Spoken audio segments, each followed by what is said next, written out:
તાપીના સોનગઢથી એક ગંભીર સમાચાર સામે આવી રહ્યા છે. સોનગઢની રમણીય પાર્ક સોસાયટીમાં કોમન પ્લોટ પરના દબાણનો વિવાદ બાદ હવે ચરમસીમાએ પહોંચ્યો છે. વર્ષોથી ચાલી આવતા દબાણના મામલે તંત્રની નિષ્ક્રિયતા સામે રહીશોનો રોષ ફાટી નીકળ્યો છે. સોનગઢની રમણીય પાર્ક સોસાયટીમાં કોમન પ્લોટ પર દબાણનો વિવાદ ઉગ્ર બન્યો, રહીશોમાં રોષ. તાપી જિલ્લાના સોનગઢ શહેરમાં આવેલી રમણીય પાર્ક સોસાયટીમાં કોમન પ્લોટ પર થયેલા કથિત ગેરકાયદેસર દબાણનો વિવાદ વધુ વકર્યો છે. સોસાયટીના રહીશોના જણાવ્યા મુજબ છેલ્લા ઘણા વર્ષોથી કેટલાક કિસ્મો દ્વારા કોમન પ્લોટ પર ગેરકાયદેસર રીતે દબાણ કરવામાં આવ્યું છે. આ મામલે સોસાયટીના રહીશોએ અનેક વખત ઉચ્ચ કક્ષાએ રજૂઆતો કરી હોવા છતાં દબાણ દૂર કરવાની કાર્યવાહી કરવામાં આવી નથી. ઉલટાનું સ્થળ પર નવા બંધકામની કામગીરી શરૂ થતાં રહીશોમાં ભારે રોષ ફેલાયો છે. રહીશોના જણાવ્યા અનુસાર સૌપ્રથમ આ અંગે સોનગઢ નગરપાલિકામાં લેખિત રજૂઆત કરવામાં આવી હતી. ત્યારબાદ તાપી જિલ્લા કલેક્ટરને પણ અરજી કરીને સમગ્ર મામલે યોગ્ય કાર્યવાહી કરવાની માંગ કરવામાં આવી હતી. તેમ છતાં કોઈ અસરકારક પગલાં લેવામાં આવ્યા ન હોવાનું તેઓએ આક્ષેપ કર્યો છે. આજે સોસાયટીના રહીશો મોટી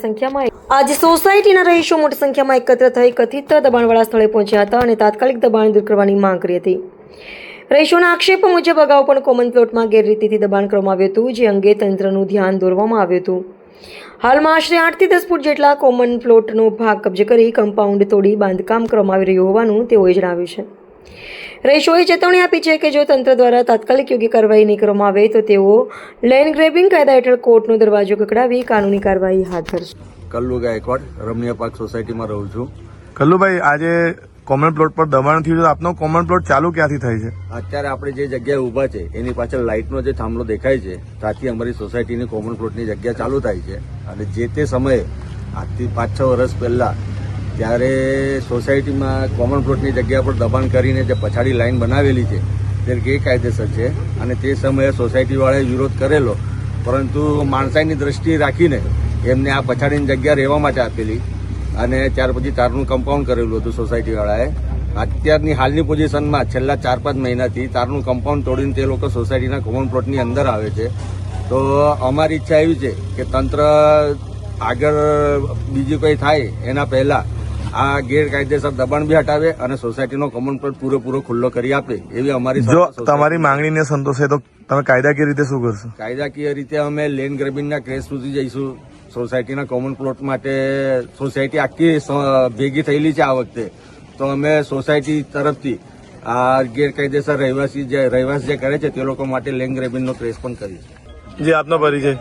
મારું નામ આકાશ શિંદે, રમણીય પાર્ક સોસાયટીનો રહેવાસી છું. તમે આટલા બધા લોકો આજે અહીં કેમ ભેગા થયેલા છે? આજે અમારે રમણીય પાર્ક સોસાયટીમાં કોમન પ્લોટ નંબર 4 પર શિવાજીનગર ને રમણીય પાર્ક અડીને શિવાજીનગરના અમુક રહેવાસીઓ અમારા કોમન પ્લોટ પર દબાણ કર્યું છે, એટલે આટલા લોકો અમે ભેગા થયેલા છે. આ અંગે આપે કોઈ અરજી આપી, કોઈ કાર્યવાહી કરી આગળ? અમે આ અંગે આગળ બી 5-7 વર્ષ પહેલા બી નગરપાલિકા, મામલતદાર, પોલીસ સ્ટેશન, કલેક્ટર સાહેબ, વ્યારા અને આજે બી હમણાં અમે થોડા દિવસ 2-3 દિવસ પહેલા બી બધાને અરજી આપી જ આવેલા છે આના પર કાર્યવાહી કરવા માટે.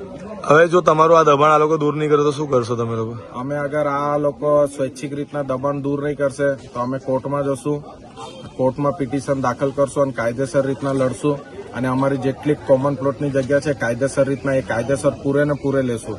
કેટલું દબાણ થયેલું છે આના પહેલા? આના પહેલા ઠેક શિવાજીનગરનો રોડ સુધી દબાણ થયેલું છે, પણ જે તે વખતે ગામના 2-4 વડીલો મળીને જે એમને ઘર બનાવેલું હતું એ અમે છોડી દીધું. એટલે ઠીક છે, તમારા બની ગયેલા છે, છોડી દો. પછી એના પછી અમે કમ્પાઉન્ડ કર્યું.